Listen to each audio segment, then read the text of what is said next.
Joining us now is Jordan's Deputy Prime Minister and Foreign Minister, Ayman Safadi. Thank you very much. Who's in New York today. Minister Safadi, talk to me about what how Jordan now sees this picture, because you are more vulnerable than almost any other of the Arab neighbors. You have a large Palestinian population. You've seen the devastation in Gaza, and you took the step of shooting down Iranian drones that were aimed towards Israel. Thank you so much. I mean, we are where we have always been, trying to bring an end to this war, trying to work against de-escalation. The danger of escalation is real, and all of us have to work together to prevent it. We did what we have to do to make sure that everybody understands that we will not allow Iran or Israel to turn Jordan into a battleground. We will take any projectiles that threaten our peoples and violate our sovereignty and pose a threat to Jordanians. And we made this clear to both Israel and Iran. I think the focus now should be where it should have been from the very, very beginning. We need to end the aggression on Gaza, end the suffering it's causing, and work towards an irreversible, credible track towards a just and lasting peace that will ensure security for both Palestinians and Israelis. I think what happened over the weekend should be a wake-up call to all. The situation is too dangerous. The chances of regional explosion are real, and that has got to stop. And we've got to make sure that there's no further escalation. Iran retaliated against the attack on its consulate in Damascus. It will not do more. I think now the pressure should be in Israel not to retaliate and to focus on ending the war and creating a future of peace for its people and for the Palestinians and for everyone else. And you saw what President Raisi in Iran said. Israel's war cabinet had said that they will retaliate. What are the risks here if Israel does strike territorial Iran rather than a proxy?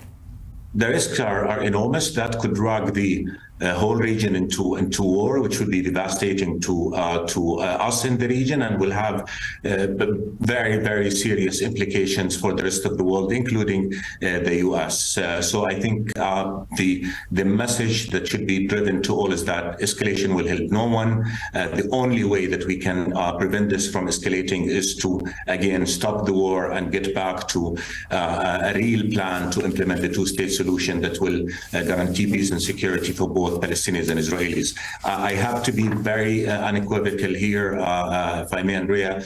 Jordan will not be a battleground. We're in the middle of the fire, so both parties have to understand that we'll do what we have to do to protect our own and to prevent this escalation. And also, the Israeli Prime Minister should not be allowed to drag the U.S. and other Western powers into a war with Iran, nor should he use this tension with Iran to drive attention away from the real threat now, which is the continuation of the war in Gaza that has killed over 33,000 people, 13,000 children, devastated the whole of Gaza. So peace, security is a right for all peoples of the region, for Palestinians, for Israelis. The path to this peace is not war. The path to this peace is negotiations that would deliver a solution that will fulfill the legitimate rights of the Palestinians and address and guarantee the security of Israel. Hamas has so far said that they don't even have 40 hostages to turn over in the latest deal in those categories of women, children, injured, the elderly. In just the few seconds that we have left, do you think the hostage talks now are fruitless and the ceasefire talks, or can they ever be revived? I mean, we have to all do what we can to make sure that those talks succeed, because they are a way into getting us into a calming down of the situation, which we all need. They are facing challenges. Qatar, Egypt, the U.S. are working hard on that. We all are supportive of this. We have to make sure that they succeed and overcome whatever challenges. And everybody, again, need to focus on the broader picture, which is this war, this destruction, this hatred that is engulfing the whole region will benefit no one.